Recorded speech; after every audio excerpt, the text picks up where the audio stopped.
Assalamualaikum warahmatullahi wabarakatuh.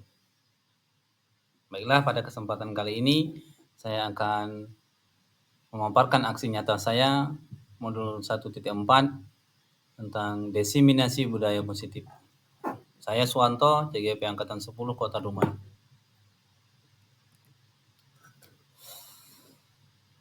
Pada aksi nyata kali ini, diseminasi budaya positif yang akan saya sampaikan kepada rekan sejawat. Yang pertama, 5 posisi kontrol guru. Yang kedua, keyakinan kelas. Yang ketiga, segitiga restitusi.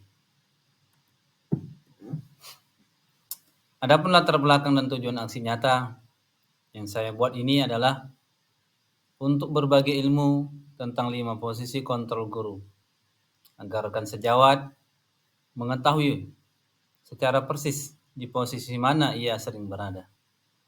Yang kedua adalah memberi wawasan pentingnya keyakinan kelas dan menjalankan segitiga restitusi dengan memberikan gambaran contoh studi kasus.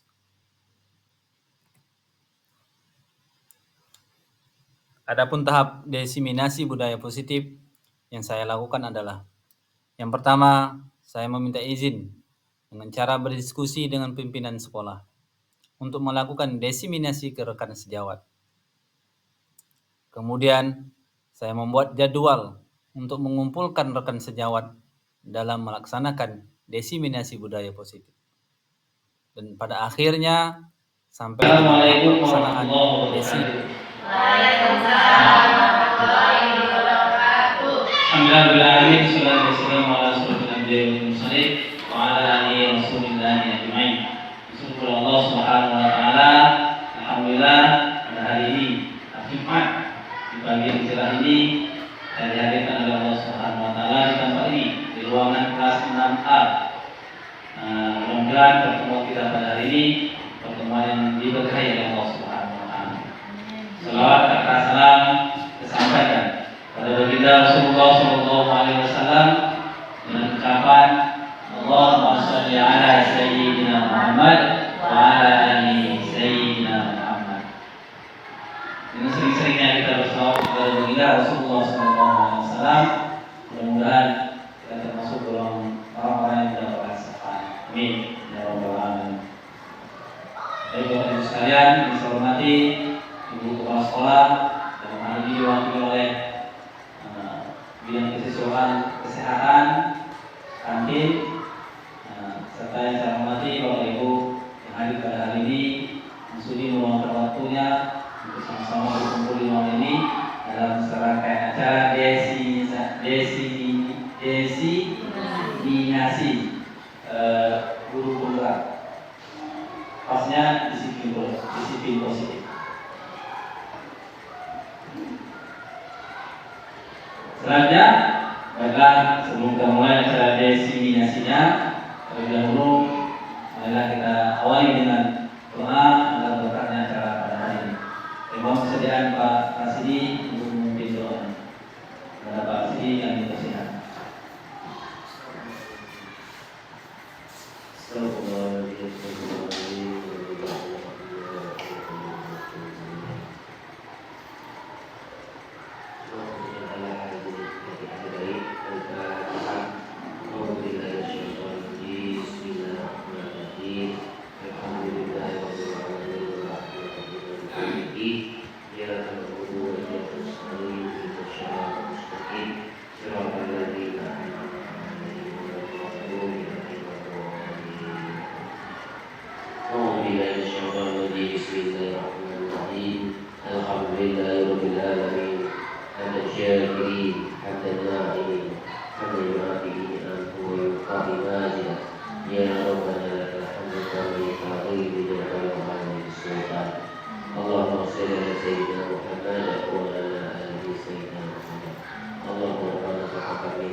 saja.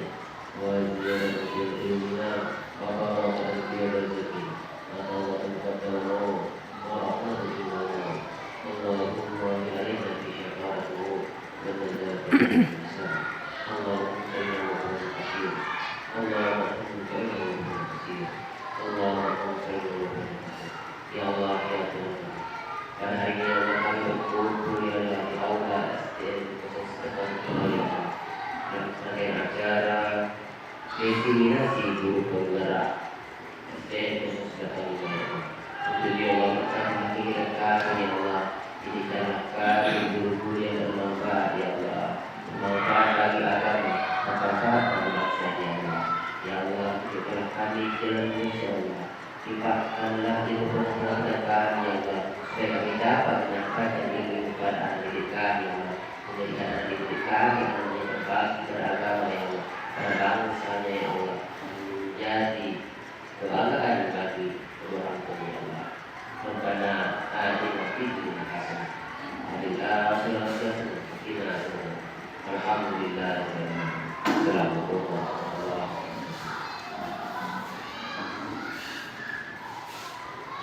Demikian kami ucapkan kepada Pak Arsidi yang telah memimpin doanya. Semoga Allah Subhanahu Wa Taala menjawab doa tersebut. Selanjutnya kami memperkenalkan sambutan dari Ibu Kepala Sekolah, dalam hal ini diwakili oleh Ibu Kak Nadewi yang merupakan mahasiswaan sekaligus guru penggerak angkatan 9. Namun kami datang kepada Bu Dewi untuk menyatakan guru penggerak. Pada Ibu yang mewakili sebagai masalah kami persilakan. Bismillahirrahmanirrahim. Assalamualaikum warahmatullahi wabarakatuh. Alhamdulillahirabbil alamin. Wassalatu wassalamu ala asyrofil anbiya'i wal mursalin wa ala alihi washabihi ajmain. Yang saya hormati rekan-rekan guru serta Bapak Suwanto selaku CGT angkatan 10 dan anak-anak yang Ibu banggakan. Di sini pertama dan yang paling utama sekali, marilah kita ucapkan puji sedalam rasa syukur kita atas kehadiran Allah Subhanahu Wa Taala yang telah memberikan nikmat kesehatan dan kesempatan kepada kita semua. Dan salawat dan salam kita hadiahkan kepada baginda Rasulullah SAW dengan mengucapkan Allahumma sholli ala Sayyidina Muhammad wa ala ali Sayyidina Muhammad. Baiklah, pada hari ini Bapak Suwanto SPD SD, calon guru penggerak angkatan 10, sedang melakukan diseminasi budaya positif.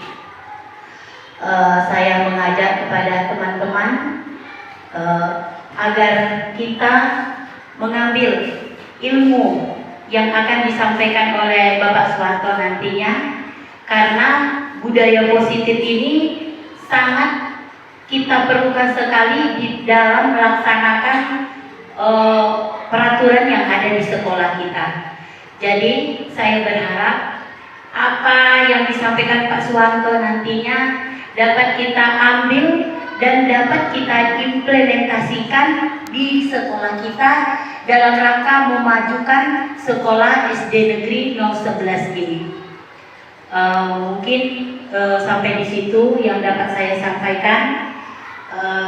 Selamat berjuang kepada Bapak Suwanto sampai titik terakhir nantinya, sampai modul 3.3. Kemudian saya juga mengajak teman-teman, marilah sama-sama kita ikuti program guru penggerak ini, dan marilah sama-sama kita menggali kembali ilmu yang ada di diri kita, dan kita segarkan kembali ilmu-ilmu yang ada sesuai dengan masa dan zamannya. Sampai di sini yang dapat saya sampaikan. Wabillahi taufik wal hidayah. Wassalamualaikum warahmatullahi wabarakatuh.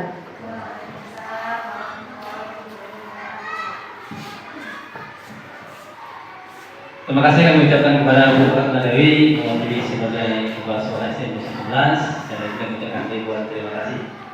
Baiklah, Bapak Ibu sekalian, doa sudah dibacakan, sambutan sudah diutarakan. Nah, ini saatnya saya ingin memaparkan definisi budaya positif yang akan saya sampaikan kepada Bapak Ibu sekalian. Mudah-mudahan bermanfaat buat kita semuanya. Sekali lagi, sebelum saya menyampaikan lebih menurut saya lebih dalam, mungkin saya ingin menyampaikan bahwasanya tidak bermaksud untuk menggurui. Di hadapan saya ini adalah rekan-rekan yang lebih senior, yang lebih penguasanya dari saya. Ya, hari ini saya sampaikan ini, mudah-mudahan yang dulu pernah kita pelajari akan menjadi lebih ingat ketika diulang kaji. Semakin diulang, semakin diulang, semakin sedang kembali. Baiklah, dengan bismillahirrahmanirrahim, mudah-mudahan berjalan lancar apa yang saya sampaikan hari ini. Izin ya, Bapak Ibu. Awali dari yang pertama adalah profil saya. Nama saya adalah Suwanto, anak ketiga dari 6 bersaudara. Saya tinggal di Jalan Melur, Gang Cendana, Nebit, Bogor. Pak sini kan tempat dia bermain dulu. Saya tugas di SD 11 Tanjung Penyebab. Dari awal saya ditugaskan sebagai ASN, saya member tempat di SD ini, dan alhamdulillah sampai saat ini masih di sini. Saya kenal dengan Agi, Pak Rasidi, Desma, Widya, di senior bahasa Inggris nih. Bu Rana Dewi. Kalau Bu Rana Dewi ini master, bukan senior lagi, master. Mudah-mudahan ada jalan untuk menjadi yang lebih master. Website mungkin yang Dewi ya, atau pengawas, mudah-mudahan. Lanjut. Sebelum kita masuk 5 posisi kontrol guru yang akan dibahas, saya akan menceritakan terlebih dahulu. Yang pertama yang akan saya sampaikan hari ini adalah hal-hal yang sering terjadi ketika kita menjadi seorang guru. Artinya mulai dari posisi kita sebagai guru, 5 kontrol guru, sampai restitusi, segitiga restitusi, kemudian keyakinan kelas. Itu akan kita bahas secara berurut. Nanti yang paling banyak kita utarakan ke kasus, dan lebih kita alami walaupun hanya sekedar contoh, tapi kita bahas. Kita berada di posisi kontrol mana, kemudian segitiga restitusinya bagaimana, terakhir keyakinan kita bagaimana. Ya, lanjut. Yang pertama, Bapak Ibu sekalian pasti sudah mengalami hal ini.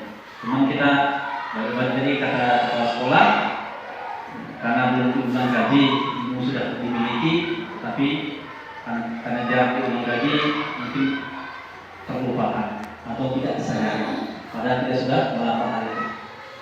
Jadi menurut modul 1.4 yang kami pelajari yang pertama adalah 5 kontrol guru.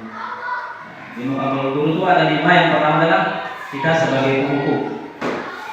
Guru itu adalah sebagai penghukum. Bisa jadi di sini. Ini bisa kita bayangkan nanti kira-kira saya seringnya di mana ya? Suwanto itu seringnya berada di mana sebagai seorang guru? Lagi pada sini dan teman-teman yang lain bisa membayangkan posisinya seringnya di mana.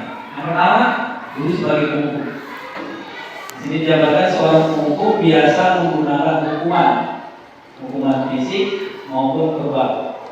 Fisik langsung dipukul di bibirnya atau di dan mungkin masih banyak guru-guru sekarang terlihat seperti itu. Kalau verbal dengan lisan, itu diajarkan dan bisa direndahkan, dikasih kata-kata kasar.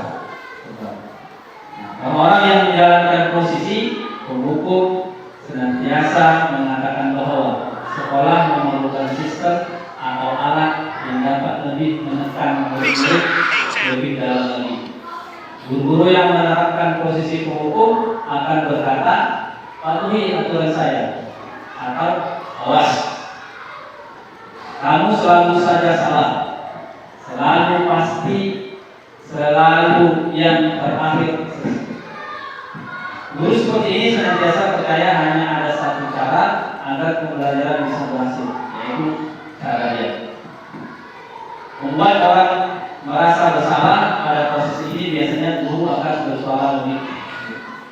Bagus saya, kalau hukum itu seperti yang saya jelaskan tadi, memang cenderungan kita ketika nampak bersalah tidak sesuai dengan maunya kita langsung mengambil tindakan yang sifatnya langsung menjustifikasi hal itu bersama, tanpa ada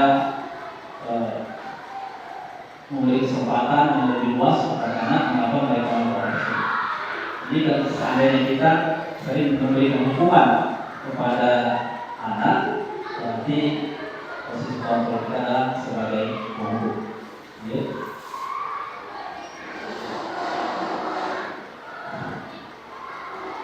Yang kedua, membuat merasa bersalah. Membuat orang merasa bersalah akan menggunakan keheningan yang membuat orang lain merasa tidak nyaman, bersalah atau rendah diri. Kata-kata yang keluar dengan lembut akan seperti, ibu sangat kecewa sekali dengan kamu. Berapa kali bapak harus beritahu kamu ya? Gimana coba kalau orang tua kamu tahu kamu berbuat begini? Ini sering kata-kata yang sering muncul. Nah, oh nak, aku lah begini, malu aku.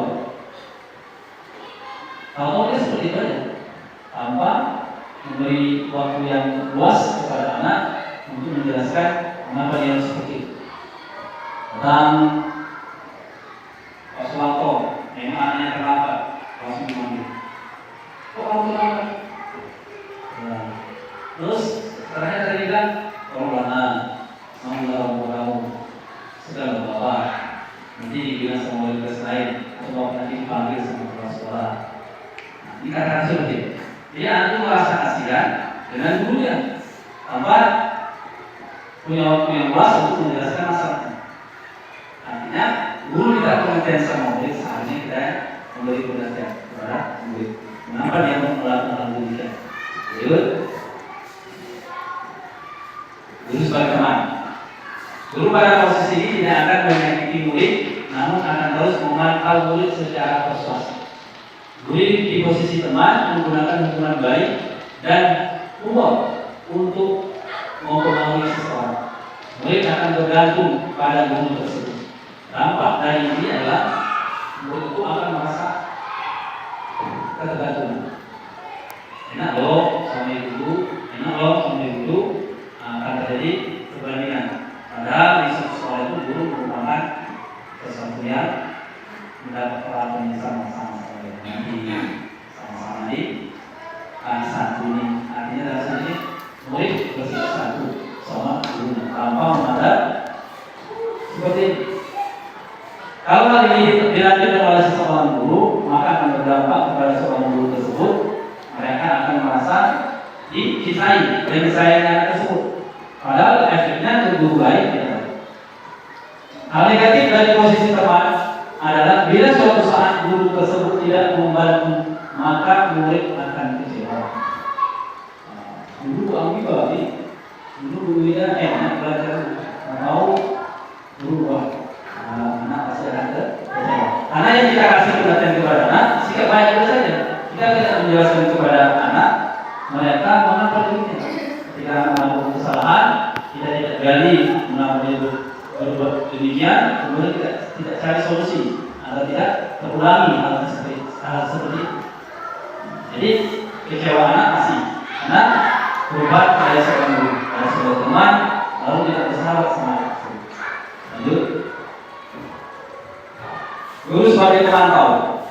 Guru sebagai pemantau adalah monitor, berarti mengawasi. Pada saat kita mengawasi, kita bertanggung jawab atas perilaku orang-orang yang kita awasi. Posisi memantau berdasarkan pada peraturan-peraturan dan konsekuensi. Dengan menggunakan sanksi, kita dapat memisahkan hubungan pribadi kita dengan murid sebagai seseorang yang menjalankan posisi pemantau. Artinya, bagaimana salah dipanggil, lalu dihukum. Kamu tahu tak peraturan yang sesuai di kalau tak ada terlambat tanpa 20 misalnya di sekolah ini langsung saja tanpa ada masalah. Ya kan? Seharusnya bagaimana nanti akan kita bahas dari segi kasus yang kita paparkan, bagaimana di dalam institusi dan keyakinan jelas. Lanjut. Nah, ini manajer. Kalau manajer pasti paham sekali. Nah, sang guru dia merupakan manajer di rumahnya sebagai seorang suami. Sang suami yang bersikap seperti ayah, sebagai ayah dari anak-anaknya, sebagai suami terhadap istrinya. Nah, gambaran manajer seperti ini. Manajer adalah seorang mentor bagi guru dan murid. Ketika murid berbuat salah, maka manajer akan menyuruh murid tersebut untuk mempertanggungjawabkan perilakunya, mendukung murid untuk menemukan solusi terhadap masalahnya. Seorang manajer telah memiliki keterampilan di posisi teman atau kawan. Jadi kalau kita kaji levelnya, kalau sekalian, manajernya level tertinggi, skillnya lebih. Jadi ketika jadi seorang pemimpin, ilmu manajer dikuasai, bisa ada pemantau, ada sebagai teman, itu sudah selesai. Lalu kita masuk ke keyakinan kelas. Sebelum kita masuk ke keyakinan kelas, Bapak Ibu sekalian, bisa kita bayangkan. Kira-kira kita sebenarnya berada dalam posisi kita sebagai seorang guru, kita berada di mana? Apakah sebagai manajer, teman, pemantau, nanti posisi yang mana yang paling menguntungkan atau yang paling baik yang harus kita tempati akan kita bahas pada kasus yang kita bahas. Keyakinan kelas. Kita masuk ke keyakinan kelas. Keyakinan kelas apa? Keyakinan merupakan nilai-nilai kebaikan, prinsip-prinsip universal yang disepakati. Lanjut. Secara garis besar, keyakinan kelas itu dibuat secara bersama-sama. Nah, yuk kita susun keyakinan kelas semacam peraturan. Keyakinan kelas itu semacam peraturan, tapi lebih cenderungnya tidak terikat. Dalam arti kata, kita gali kemauan anak, kita gali potensi kelas kita gali hubungan kita dengan anak. Maunya seperti apa?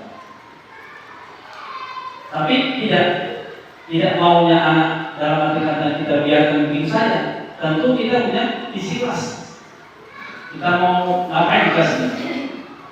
Lalu kita sepakati dengan anak. Kita buat keyakinan kelas. Kita susun sama-sama anak. Nanti terakhir ada contohnya. Lanjut. Tujuannya adalah yang terakhir. Membiasakan penerapan keyakinan kelas. Itu yang setelah kita sepakati keyakinan kelas, baru kita laksanakan. Dan bagi anak-anak yang melanggar keyakinan kelas tersebut, pastinya akan menerima konsekuensi, bukan hukuman ya. Hukuman itu datangnya dari kita.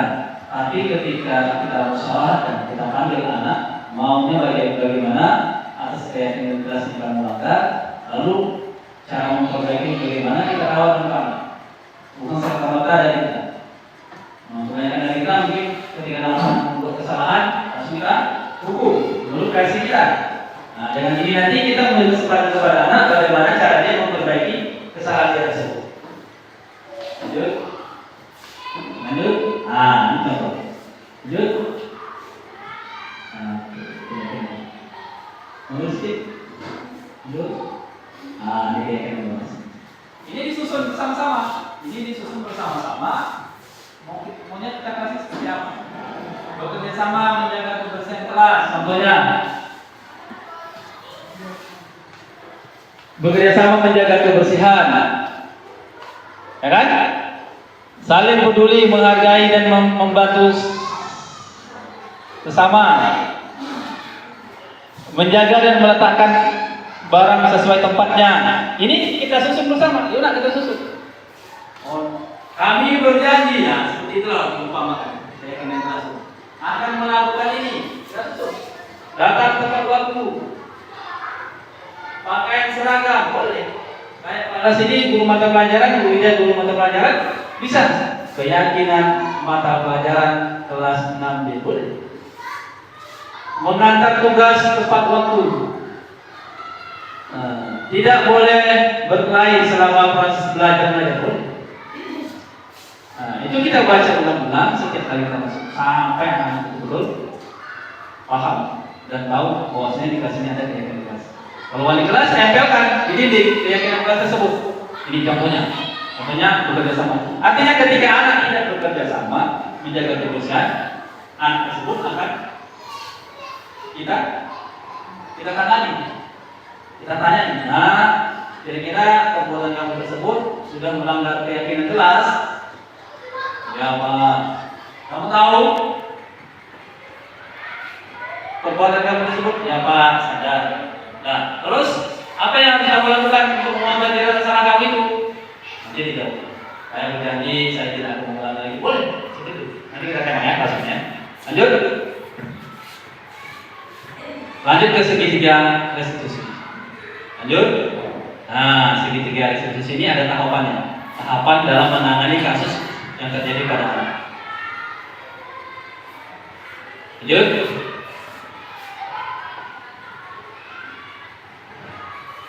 Segitiga restitusi merupakan proses menciptakan kondisi bagi murid untuk memperbaiki kesalahan mereka, sehingga mereka bisa kembali kepada kelompok mereka dengan karakter yang lebih kuat. Lanjut. Nah, ini dia langkah-langkahnya. Langkah-langkah segitiga restitusi tersebut adalah yang pertama, menstabilkan identitas. Yang kedua, validasi tindakan yang salah. Yang ketiga, menanyakan keyakinan kelas. Menstabilkan identitas. Ayo, gimana kira-kira? Menstabilkan identitas. Nanti lebih jelas lagi kita tengok kasusnya ya. Yang kedua, validasi tindakan yang salah. Yang ketiga, menanyakan keyakinan kelas. Lanjut. Terus, nah, ini menstabilkan identitas. Menstabilkan identitas itu adalah jika anak berbuat salah, maka ada kebutuhan dasar mereka yang tidak terpenuhi. Misalnya sampai kebutuhan dasar di sekolah. Kita panggil lah misalnya, ini sama. Misalnya tamai, tak boleh langsung kita salahkan, tak boleh. Harus kita lakukan ini dulu. Jika anak berbuat salah, maka ada kebutuhan dasar mereka yang tidak terpenuhi. Oh, rupanya nama baru seperti itu, rupanya dia minta padaku. Intinya dia kurang kasih sayang. Di rumah dia, namanya mungkin dicuekin. Kok bisa dicuekin? Karena mamanya bekerja. Rupanya ayahnya tidak ada. Mamanya sebagai mama juga sebagai seorang ayah. Jadi untuk memperhatikan kasih sayang, untuk drama, bermain sama-sama tidak ada. Sibuk mencari, dia bisa kami. Nah, ketika ketemu dengan kondisi seperti ini, bagaimana cara kita menangani langsung diminta di mana tuh? Hati-hati. Ya kan? Lanjut. Ini validasi. Validasi itu adalah kita harus memahami kebutuhan dasar yang mendasari tindakan anak berbuat kesalahan.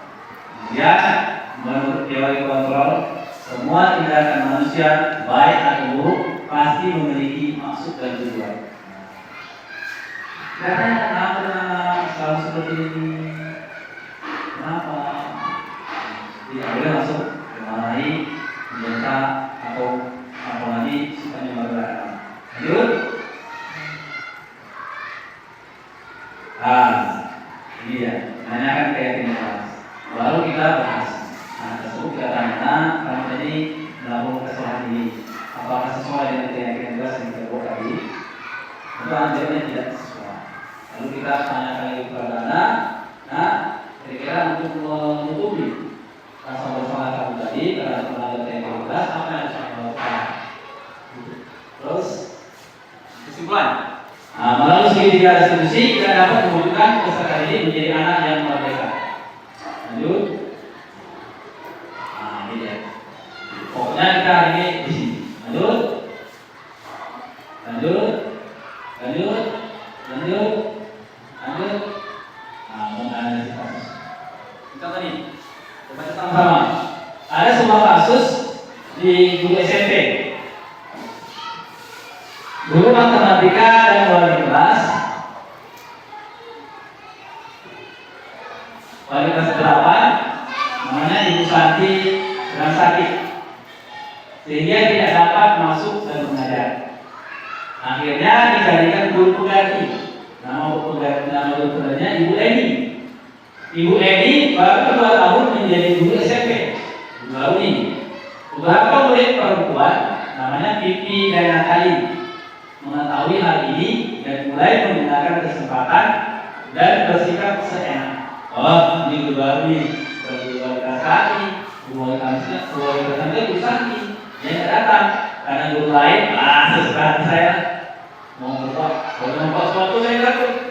Tapi kalau yang membuat saya tidak takut. Saya sesuka aja. Apa lagi yang mulia? Misalnya gimana? Karena belum libas. Lanjut ya, beberapa komponen dari TV ya dan Nathan mengetahui hal ini dan mulai menggunakan kesempatan untuk bersikap seenaknya. Tertawa, belajar sambil tertawa, tidak mengindahkan kehadiran Bu Eni dan di depan aja, tapi dicuekin. Kamu menunggu dia, cuma guru ganti. Bu Eni mencoba menyapa Pipi dan Natani dengan ramah sambil mengingatkan mereka untuk tetap fokus pada pengerjaan tugas. Artinya Bu Eni sudah memberikan tugas, tapi Pipi sama Natani cuek mengerjakan. Lalu Bu Eni bilang, ayolah tugasnya dikerjakan. Nanti ibu ditegur bapak kepala sekolah kalau kalian tidak kerjakan tugas. Nah, ayolah nak. Jadi termasuk dalam posisi kontrol dulu. Kira-kira di mana ya? Ayolah nak, tugasnya dikerjakan. Nanti ibu ditegur bapak kepala sekolah kalau kalian tidak kerjakan tugas. Kalau bantu ibu ya nak, kalau nggak bantu ibu ini katanya. Kira-kira itu posisi gurunya bagaimana? Nah, kita bahas ya. Namun pimpinan dan jadi malah jadi tertawa.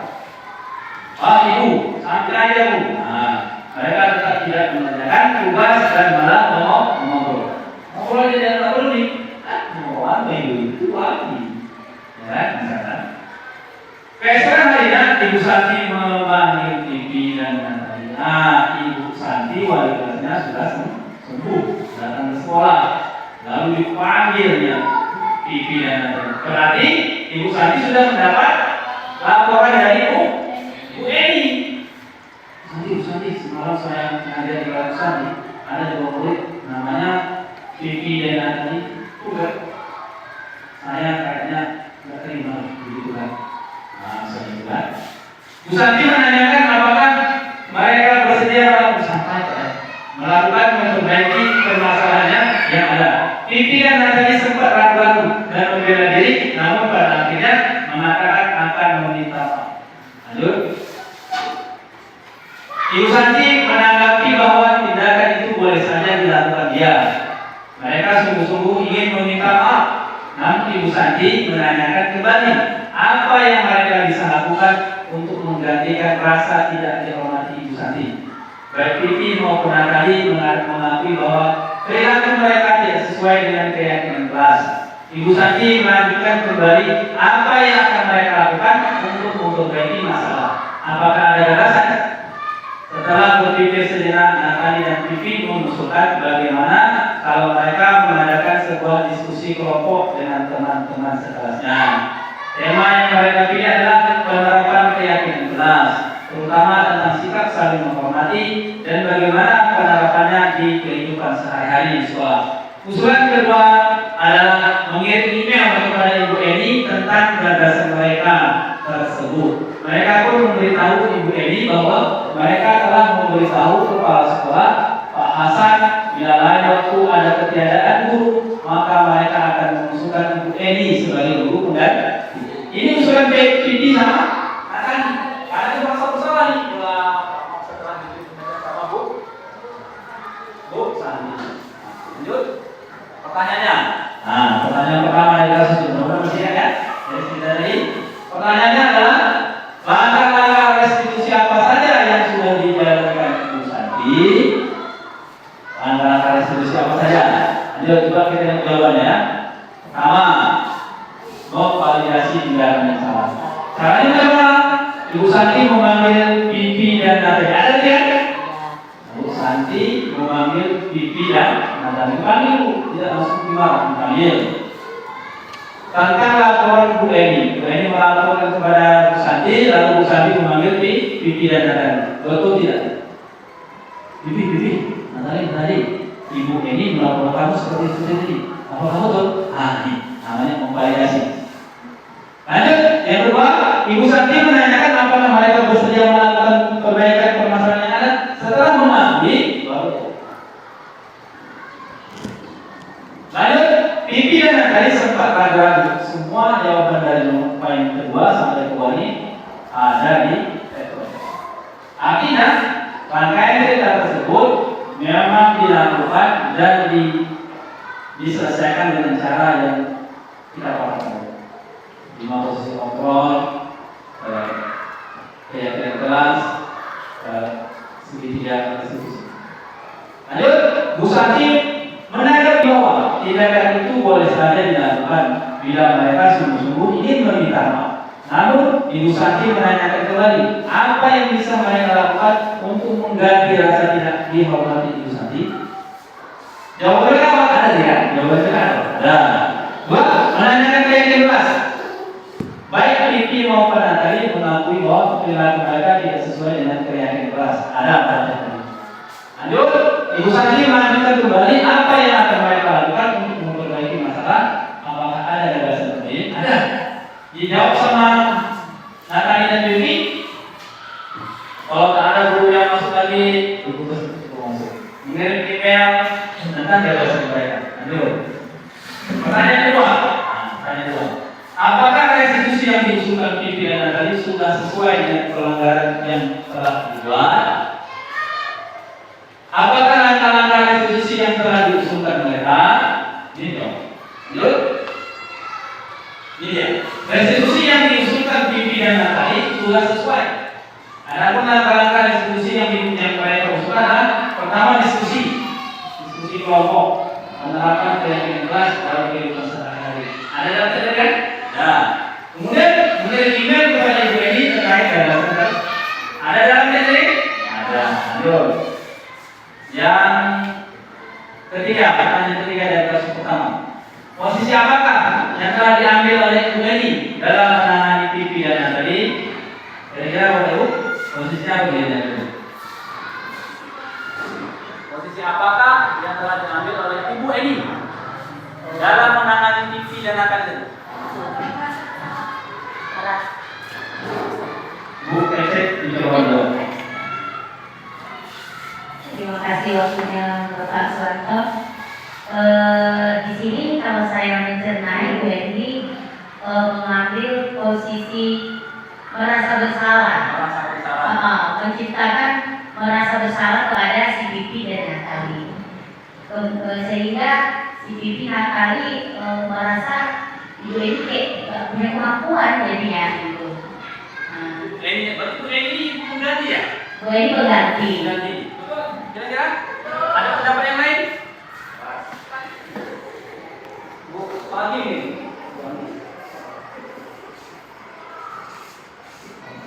Kalau menurut saya sama dengan Bu Eni, tapi di sini dengan kata-kata Bu Eni itu ada kata-kata yang membuat anak-anak tersebut itu merasa bersalah. Nah, tadi sudah mengungkapkan yang kata-kata itu, ayolah nak kerjakan tugasnya. Seperti itu kalau menurut saya. Terima kasih Bu Eni dan Bu Adi. Boleh ya? Jawaban yang saya pilih dengan Bu Esek sama Bu Hari.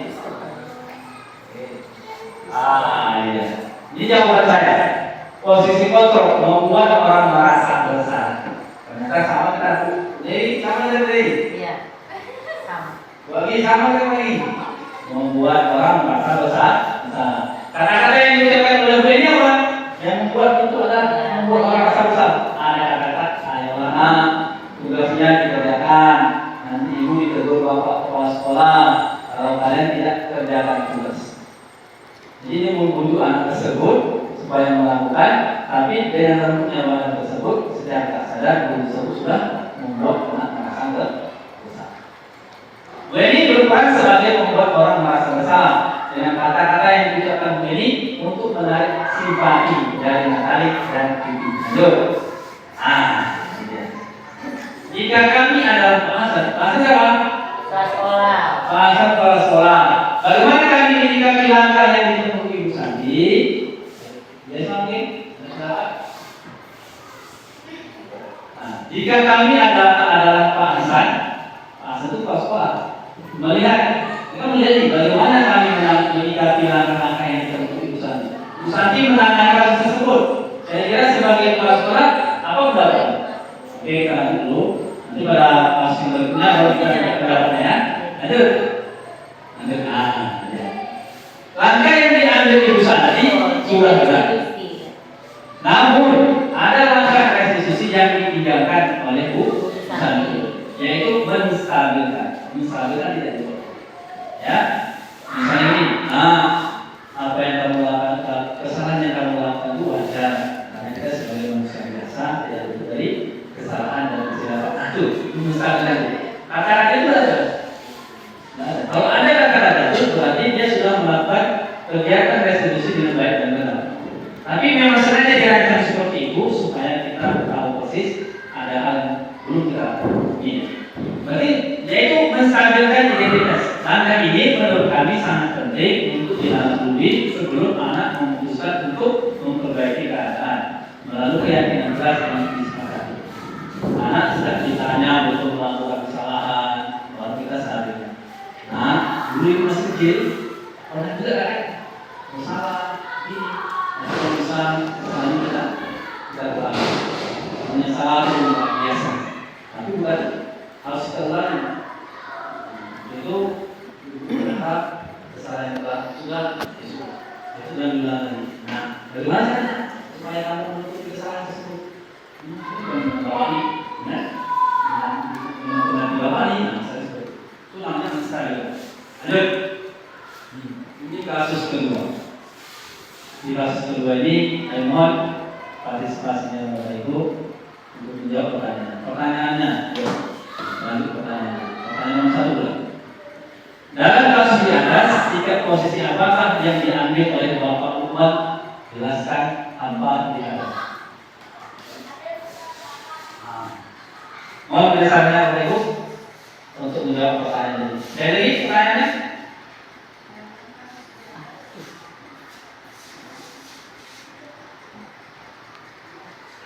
dalam kasus di atas, sikap posisi apakah yang diambil oleh Bapak Umar? Jelaskan apa yang diambil.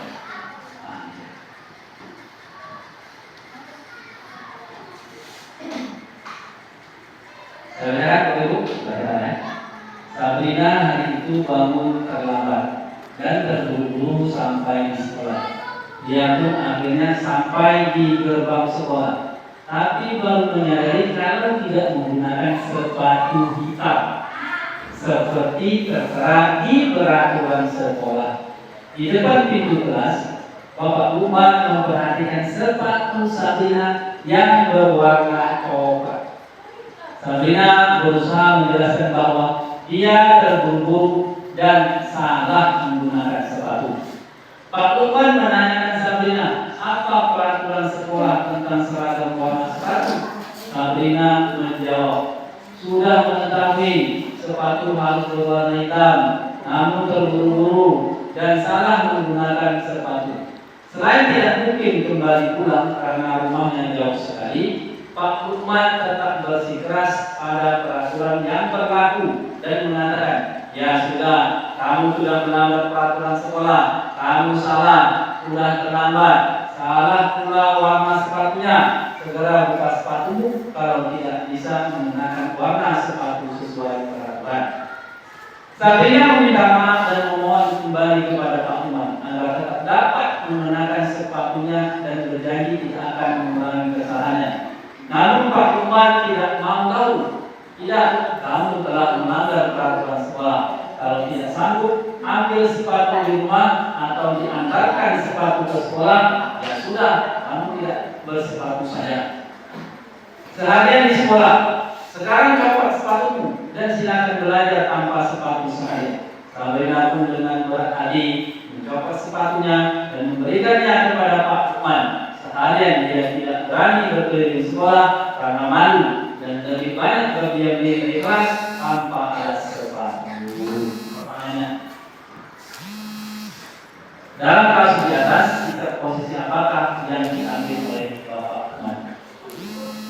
Bu yang akan menjawab. Kita saling berpendapat saja. Kalau nggak usah ya nggak bisa. Nanti boleh. Kalian belajar. Wadi, Desma, Widya. Apa sih?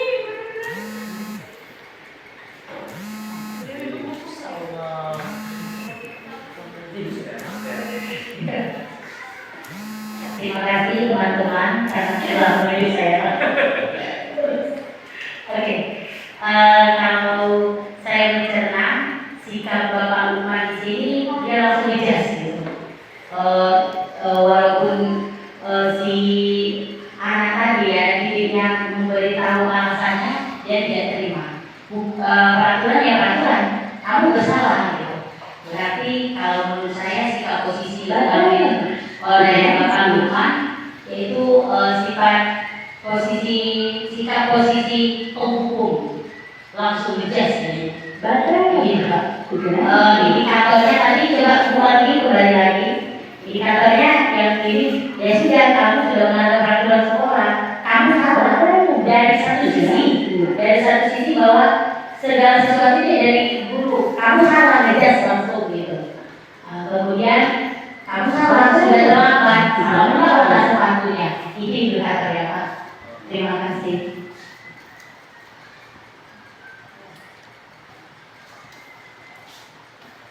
Terima kasih kami ucapkan kepada Bu Dewi telah menyampaikan pendapatnya atas hal tersebut. Kira ada apa lain yang menyampaikan?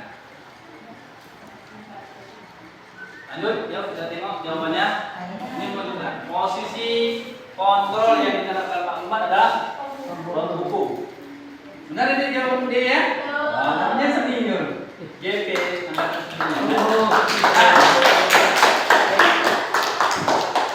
Jadi posisi yang dilakukan oleh Pak Lukman tersebut adalah posisi penghukum. Salah nggak kira-kira Pak Lukman? Salah nggak kira-kira? Kebiasaan kita lakukan ini. Apakah langsung saja kita kasih hukuman kan? Apakah ini perlu dirubah untuk kedepannya atau bagaimana? Baik, materi sudah selesai, nanti bisa kita renungkan, lalu bisa kita berkolaborasi dengan sekolah-sekolah menyelesaikan masalah-masalah. Indikatornya adalah Pak Lukman memberi hukuman yang tidak sesuai. Pak Lukman tidak memberikan kesempatan meskipun sahabatnya sudah meminta maaf. Padahal sahabatnya sudah meminta maaf. Tak ada ampun, kecuali kamu mengantarkan sepatu kamu kemari atau menjemput sepatu kamu ke rumah. Kan itu jawaban Pak Lukman kan? Nah, posisi kontrol berikutnya adalah pemantau. Nah, apa yang tak paham? Kemudian langsung ya. Pertanyaan kedua. Nah, dari kasus yang tadi. Pertanyaan kedua dari kasus yang tadi. Bila Bapak Lukman mengambil posisi seorang manajer, apa yang akan dikatakannya? Kira-kira nih, kalau dia manajer, apa yang akan dikatakannya? Pertanyaan-pertanyaan seperti apa yang akan muncul terhadap kasus tersebut? Dia manajer. Ya, Ada masalah tadi. Kira-kira pertanyaannya berubah atau tidak sama seperti yang tadi? Kira-kira pertanyaannya apa? ini ya. Mohon pendapatnya apa itu? Bu Agi kalau mau mendapat enggak? Pertanyaannya mengapa kamu lambat dan mengapa tidak berdisiplin dalam berpakaian? Pertanyaan yang muncul menurut pendapat Pak Rasidi yang pertama adalah mengapa kamu terlambat? Yang kedua, mengapa kamu tidak disiplin dalam berpakaian? Seperti tadi. Yang ketiga, itu aja. Ada lagi? Yang lain? Mungkin Jadi Pak.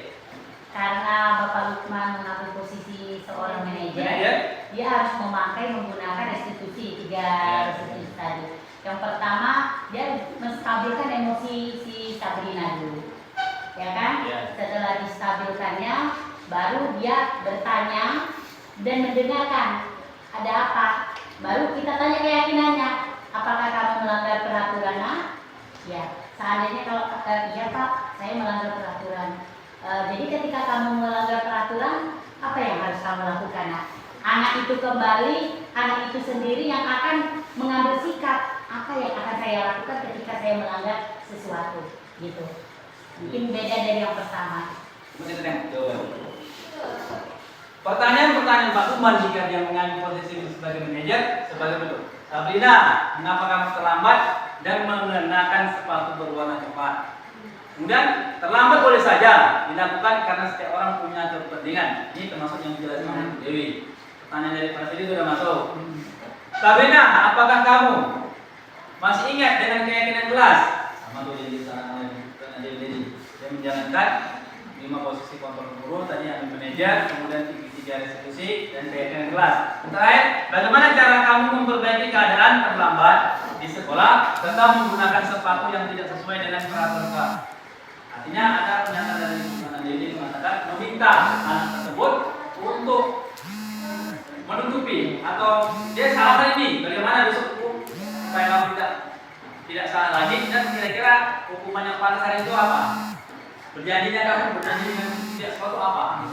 Artinya hukuman ataupun sanksi ataupun apalah itu namanya pelajaran, itu datangnya dari anak kita ya.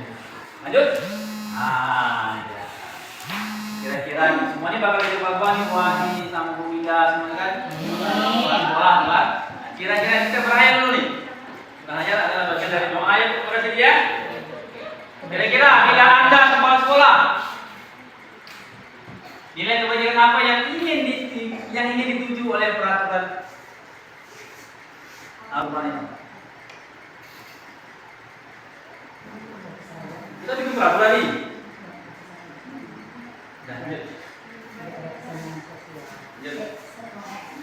Belum. Ada yang mau jawab?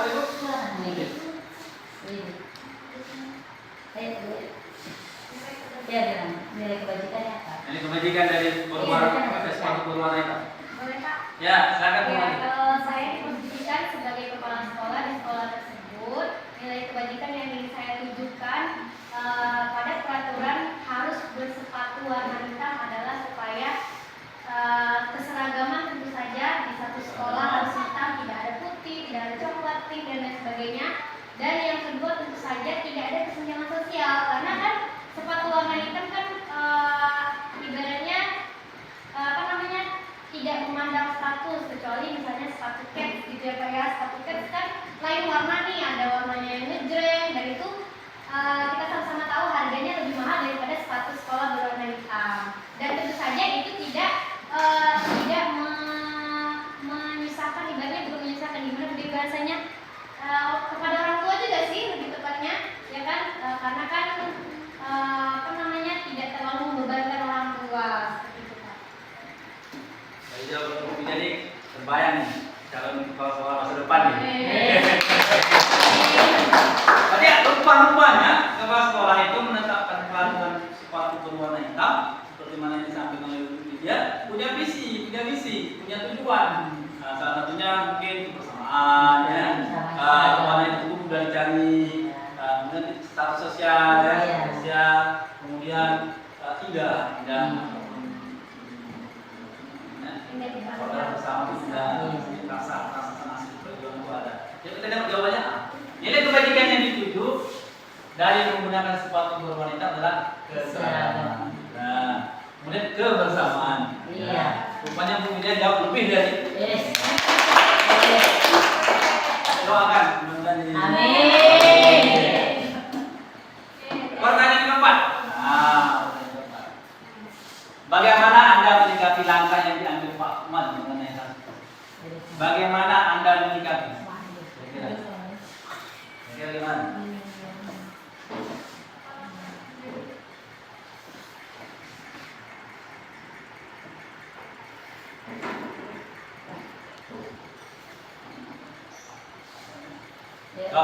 Next ya. Kita jawab sama-sama ya. Kita jawab sama-sama. Ayo. Penanganan yang dilakukan oleh Pak Umar mengambil kontrol penghukum dan pemantau, sepakat kan? Kontrol penghukum dan kontrol Pemantau. Nah, ini dia. Langkah-langkah beliau untuk menegakkan disiplin dengan cara keras agar peraturan sekolah ditaati oleh semua murid. Betul? Betul. Sampai hari ini masih kita lakukan nggak? Saya rasa hampir semua guru melakukan, walaupun tidak setiap hari. Tapi biasanya cenderung di dalam sekolah itu ada satu atau orang dua guru melakukannya. Karena kalau tidak ada guru yang seperti ini, sekolah tidak. Ketika ada suatu masalah, misalnya kata tuan ini, palito. Nah, itu guru yang itu biasanya yang menjalankan. Karena murid itu sebagai misalnya aku bahkan segan dengan guru yang seperti itu. Nah, ini perlu kita diskusikan bersama dengan kepala sekolah yang berkolaborasi untuk meluruskan permasalahan seperti itu. Bahwasanya di guru-guru merdeka itu hal-hal seperti ini bukan hilang, tapi harus diluruskan kembali cara menangani hukuman tersebut. Yang kedua, langkah ini tentu menimbulkan kekecewaan bagi murid karena permohonan maafnya tidak diterima oleh Pak Guru. Nah, ini hal yang salah menurut saya dari Pak Guru. Tapi hal ini sering terjadi. Ini menjadi renungan bagi kita. Langkah Pak Uman seharusnya dapat memberikan maaf kepada Sabrina karena sudah meminta maaf. Seharusnya. Tapi Pak Uman tidak mau. Itulah komentar kita. Nah, jika saya sebagai kepala sekolah kita tua, ya jika saya sebagai kepala sekolah mencari tahu informasi permasalahan yang telah terjadi, setelah itu membimbing dan memberikan solusi untuk bertindak sebagai posisi manajer dalam menyelesaikan permasalahan siswa dan menggunakan metode restitusi. Nah, selesai Pak Ibu. Lanjut. Ini kasus 3 kita bahas pada pertemuan yang datang sini Kombel. Insyaallah mudah-mudahan kita berdiri buka Kombel. Saya pas bagian saya mengisi tadi kita buka kasus supaya menjadi pelajaran bagi kita. Dengan metode-metode kasus seperti ini untuk memahami 5 posisi kontrol, segitiga restitusi, keyakinan kelas dan mudah. Cuma yang kurang mencakup dari kasus ini adalah keyakinan kelas. Artinya keyakinan kelas perlu pembahasan tersendiri. Bagaimana cara membuat keyakinan kelas, bagaimana menerapkannya. Setelah itu baru kita masuk ke dalam keyakinan kelas itu apa tadi ada? Keyakinan kelas itu sesuatu luar biasa yang dimiliki menggunakan barang pun. Nah, hari ini berjanji tidak ribut. Sudah bisa itu. Jadi supaya yang belajar itu kita pakai keyakinan yang satu itu aja boleh. Namanya sepakat. Setelah disepakati anak, baru kita belajar. Ini kasus 3. Ya, kita saja gunakan pada pertemuan berikutnya, contohnya Kombel. Demikian yang bisa saya sampaikan. Maaf, saya tutupi. Saya minta dulu beberapa komen dan kawan dari hasil kegiatan kita pada mohon segera. Siapa yang bersedia? Kita sepanjang luarnya 2 orang dari kemudian ini Pak Sidi akan menyampaikan pendapatnya, saran dan masukan dalam kegiatan kita pada hari ini. Pak Sidi kami persilakan. Waalaikumsalam.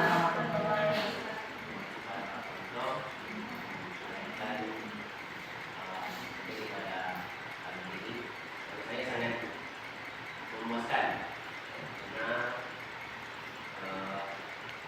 nanti ibu bapak jelaskan ada ibu meninggal ya itu pernah kami terapkan di sekolah masalah kontrol dan masalah saya sangat luar biasa sehingga kami tidak mengenal kata kawasan itu bagaimana cara menghadapi siswa ini dari Pak. Demikian juga Pak Sidi dan telah memberi masukan dan saran kepada saya. Pertama dulu Pak Sidi. Saya mau satu lagi lah. Ini dari Bapak dan dari Ibu. Saran dan masukan. Ya, assalamualaikum warahmatullahi wabarakatuh. Alhamdulillah kegiatan diseminasi Bapak Suwanto selaku calon guru penggerak angkatan 10 berjalan dengan lancar dan materi yang diberikan kepada kami sangat bagus. Kata sering diulang kaji, maka kita akan mengingat terus. Walaupun materi ini sering kita dengar, Tapi karena kebiasaan posisi kontrol yang selalu kita buat, posisi kita itu yang udah biasa jadi penghukum, kita kadang bisa lupa gitu. Yang bagus itu manajer itu bagaimana? Sedikit masukan ya Pak. Ketika saya memposisikan diri saya sebagai manajer, kadang saya berpikirnya gini, waktu untuk menjalankan posisi itu sangat susah gitu. Karena kalau menurut saya di guru SD itu kan dia guru kelas, waktunya itu full di dalam kelas mengajar berbagai mata pelajaran, sehingga waktu kita untuk memanggil siswa dengan itu kan perlu waktu untuk kita laksanakan segitiga restitusi gitu. Rangkaian begitu itu Rangkaian, iya panjang. Jadi menggunakan waktu yang lama. Nah, lama. Sementara anak yang melanggar keyakinan kelas itu bukan hanya satu orang, berulang-ulang kali. Namanya dunia anak deh. Anaknya banyak gitu ya. Iya, kenapa? Karena kebiasaan anak yang memang belum terbiasa dengan melaksanakan keyakinan kelas dan kesadaran dirinya sendiri. Nah, sehingga saya terbenturnya di waktu untuk melaksanakan segitiga restitusi. Mungkin masukan untuk Bapak seperti itu. Terima kasih Kak. Berarti nanti kami akan masukkan ke kota karya dua kami itu satu kami kota karya. Ini satu ide dan cara yang baik nih. Akan saya bicarakan dengan BP dan di forum-forum yang luas and masih bisa dibicarakan. Apapun itu, sebenarnya saya akhiri dengan mengucapkan terima kasih kepada Bapak Ibu sekalian atas waktu yang telah diberikan untuk saya mengangkat seperti ini. Semoga Allah Subhanahu Wa Taala memberikan amal ibadah yang betul-betul ibadah terbaik. Saya bisa membalas waktu yang telah Bapak berikan. Saya berdoa kepada Allah Subhanahu Wa Taala semoga amal ibadah ini waktu diluangkan kita ini yang terbaik Allah Subhanahu Wa Taala. Saya berdoa untuk dimudahkan, Bapak Ibu dimudahkan segala urusan dan ada.